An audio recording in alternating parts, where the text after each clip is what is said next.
Hello, everyone. Welcome back to the Elvis Forum. Adam and I will be talking tonight or this afternoon, whenever you're watching this. The topic that we want to discuss today is, in a nutshell, is there anything that Elvis said or recorded that should not be or should not have been released for musical reasons or for any other reason? If I can just explain what got me thinking about this.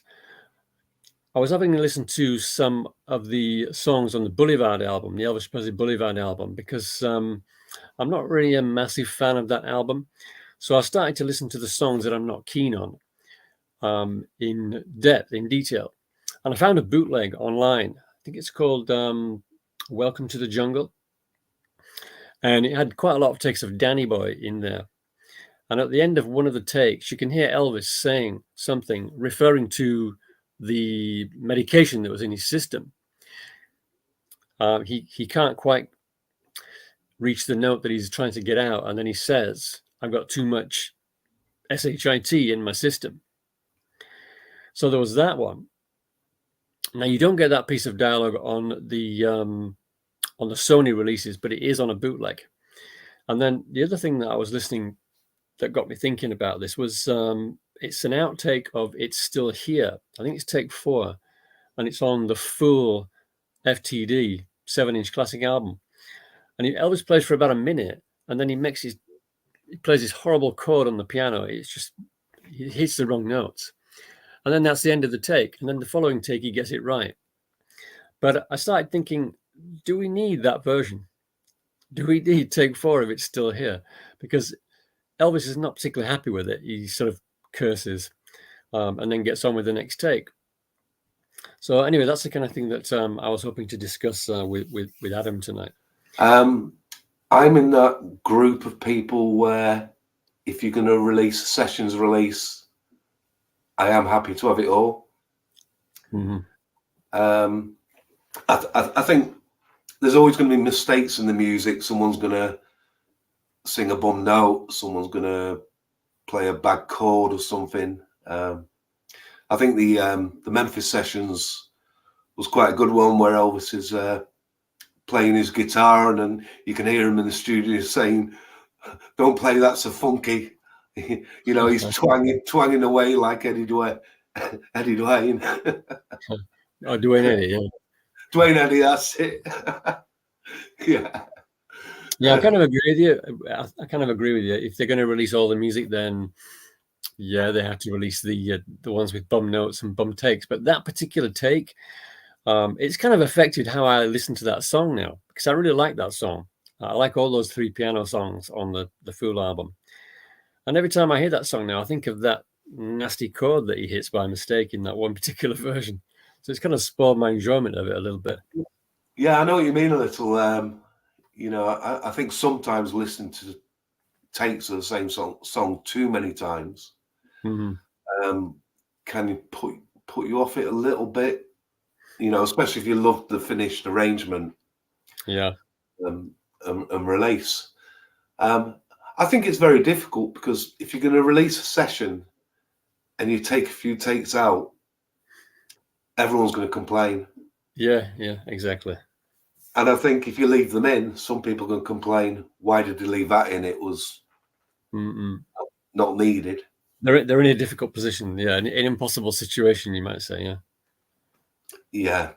So as far as I'm concerned, if it's the collector's label sessions that I'm buying, and there's 10 takes, I'd love to have all 10 takes, with all banter, all mistakes. You know, because I'm buying it as a collector. You know, the general public aren't really seeing this material. Right. And I feel, you know, we are in quite a privileged position, really, where we're getting all these sessions. Yeah. Better to get all the takes, including the bad ones, than get nothing at all, I suppose. Exactly, yeah. And I think getting a part release isn't going to satisfy the type of collector who will buy the sessions. Yeah. You know, because they are quite big, they are quite expensive. Certainly, I mean, I have a bit of trouble with the dialogue. I can't really hear the dialogue. If I'm listening in a room, I can hear the music fine, but I can't really hear the banter in the studio unless I wear headphones, which I tend not to do. Yeah, definitely on some of the dialogue, you have to turn the volume up to hear it. And that's the same with some of the live concerts that are released. Sure. You know, one minute he's very on mic, but then he's playing and talking to an audience, so he's probably not concentrating at that time on, you know, his sound. Yeah. Maybe he's off mic slightly. Yeah, maybe he's taking it off mic a little bit on purpose because sure, yeah. Doesn't want that interaction. Doesn't want Priscilla to hear. Yeah. Do you think they should like boost the volume of the dialogue on those releases, or is that sort of tampering too much? I don't mind tampering if it's going to improve the listening experience. Right. Because it's not the kind of thing that would bother you if you're listening in headphones, right? If the dialogue is louder than it really was, it's not going to make it a difficult listen with headphones. Plus, it's going to make it a better listen in the room. Yeah, definitely. I mean, they can do that, can't they? I mean, they've always done that a little bit with compression, where if something's just blasting the sound away, they can reduce it. Mm-hmm. And I think where there's a quiet passage, they can increase that. Right. The only thing I really love about the sessions releases, you know, I just grabbed one before we came on. I can never get that right. You know, you take Potluck, for example. But the main thing I've always loved about the sessions since they started them is you do get to hear as close as possible to what was going on in the studio during the recording process. Yeah. And I do feel, even though you're not getting the finished cuts as such, it sounds live.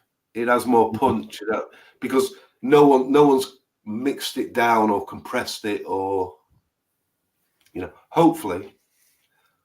So maybe that's a good argument. Maybe that's a good argument for keeping the dialogue low as it is. It retains that sort of natural recording studio feeling. Yeah. I guess a lot of the dialogue's not going to be important. Mm-hmm. But then there's some brilliant dialogue when the Elvis Presley silver box set was released, which really started a lot of the Elvis collecting and FTD. Really, I think that was Joe and Deary who released that one. Yeah. But you listen to the dialogue and the laughing and everything with dating and Dog's Life, and yeah, you know, they turn songs in that you probably wouldn't listen to into little classics. Yeah, something listenable. Yeah, and I on those takes, I love those songs. Yeah, I do too. Yeah, and not to mention take one of Beach Shack. Yeah, that's another cracker. So that's another reason why, even though things might go wrong, I'd still want those takes included. Mm-hmm. Because you can sometimes hearing them go off in a wrong direction and then coming back in a better direction. It's quite enjoyable. What about things like the things that Elvis said? So the example I gave earlier, after a take of Danny Boy, he made a reference to the medication that he was taking, or it seemed to be a reference to his medication. So it's on the bootleg, but it's not on the Sony. So Sony have made a decision there to deliberately cut that out. Yeah. So I've got Public too much shit in me, he says. Yeah. Publicly, I don't have any issues with editing that out. Does it bother me? I think personally, I'd just say, for me, leave it in. I think by now we know the story. Yeah. And he's real. I mean, other artists and bands get away with living a wild lifestyle, and nothing's said about it. But because it's Elvis, yeah, it's just, I guess it's part of the sad ending, isn't it? Really. Yeah. Well, Sony seemed to be kind of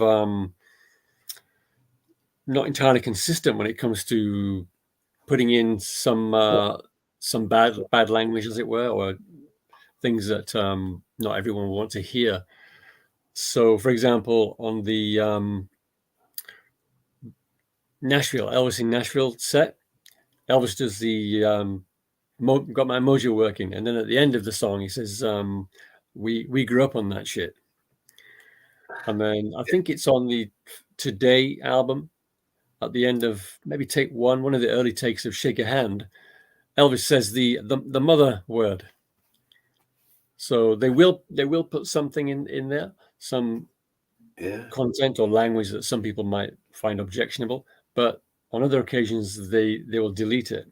So somebody's thinking about this. I'm not sure what their criteria are, but somebody's thinking about it. Whereas the bootleggers would just put it all on there, wouldn't they? Yeah. And I think that's another point with the collector's label. They're always fighting the bootlegs, and trying to give us something new and complete as possible. And I think going back to the first point you made, I think he said we grew up on this mediocre shit. Right. Yeah. And now you could say he was putting down a certain style of music and things, but I think what he was saying was that's what he loved. And he's in a studio with a bunch of great musicians, maybe. Right. And he's trying to educate them. It was pretty simple in them days. Yeah. And so it could be taken two ways, some of the things he says.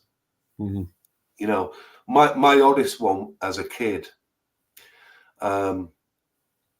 was Merry Christmas Baby.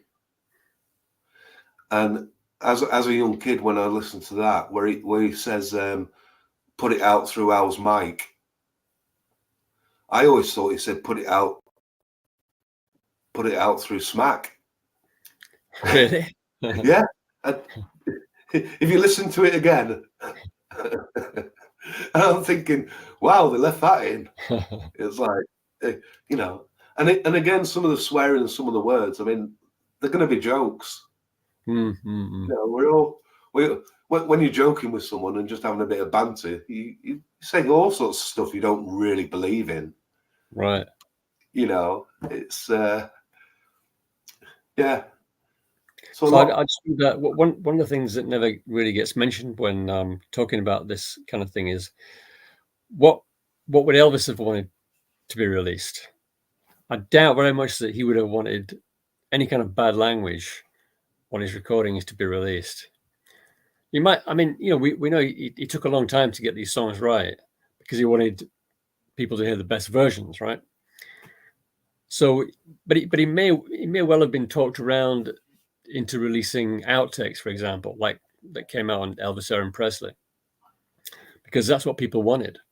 But had he still been alive, I'm not sure that he would ever have agreed to have, swearing released on his albums. Yeah, I think that's a very difficult one to answer, because if he'd have been alive, would any of it have been released? Right. I'm sure he would have wanted, and he would have been pushed by Parker and the record company RCA to commitments of recording new albums and concerts, and You know, would anyone have looked back to say, let's dig out take 3 of dating? Sure. So in fact, it may be that Elvis's death created this whole industry that there is now for, I mean, it's not just Elvis, other artists too. Their fans like to hear outtakes and unreleased versions. Yeah, definitely. I think the popularity and the I don't know, the want it all of the collectors, you know, or the people like me who love his music, love his films, love his concerts. And yes, there are ups and downs. But I genuinely just want to keep hearing the music, and I want new releases. And there's obviously a big audience like us, right, who will still carry on buying different versions of a Loving You LP, or you know, one from Japan, one from the US, one from the UK, but also wants the sessions and something new. right. I think we've created that market Out there. Have you heard that monologue that Elvis gave on stage one time about his drug use? I think it's on an album called Desert Storm. Do you know that one? Yeah. That concert's never been released officially. It's only been released on that bootleg. And he gets really angry, starts talking about somebody said he'd been strung out on drugs and he was going to pull their tongue out by the roots, and it was a really angry rant. So what do you think about that? Do you think that should stay unreleased, or do you think that there's a justification for releasing that legally? Again, I think if it was released on the collector's label, I call that his William Shatner speech. Why? Just as a kid, remember William Shatner in Star Trek? Yeah. And he always used to give a bit of a speech in each series of. I always think some of Elvis's are a bit William Shatner. Did William Shatner get that angry in Star Trek? Well, at least someone could have beamed him up. It probably should be kept on the shelf. Yeah, if they released that concert without that part, it wouldn't bother me. Right. You know, and I do feel like they won't release Elvis in concert at the moment. In fact, the last current release of Elvis in concert goes back to about 93. You're talking about the actual special? Yeah. No, I think the whole thing should be released. Yeah, me too. Remastered, remade, a full big set.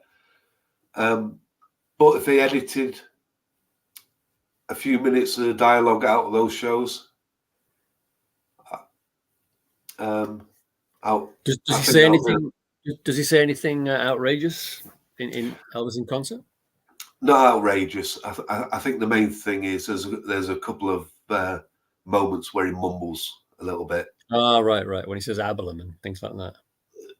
Yeah, I don't mind that one, look, because it's sometimes it's hard to tell whether he's kidding, right, or making a mistake, because he did say things over and over in concerts that were funny.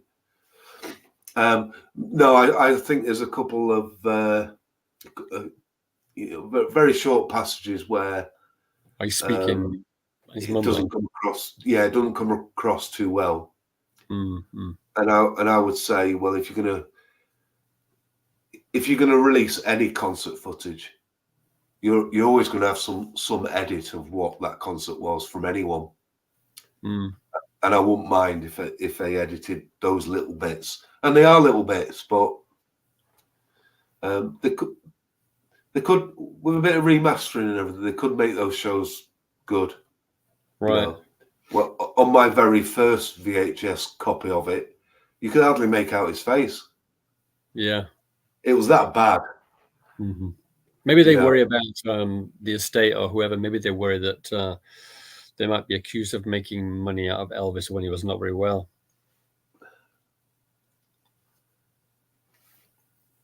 but he was there to make money, wasn't he? Yeah, but I mean You know, now, yeah, I mean, if yeah, I feel he made money for himself and his family and his lifestyle, and he's got a family after his passing. Should they be rewarded for what he did? Yeah, I mean, But then the only there's no reason to release that other than for the fans, because yeah, the estate or whoever, they're still making money from the record company. They're still making money from other releases. There's lots out there, right? So from a money point of view, they don't really need to release it. So they would only be releasing it for the fans. yeah. But some people might complain that they were using it just to make money from him being ill. Yeah,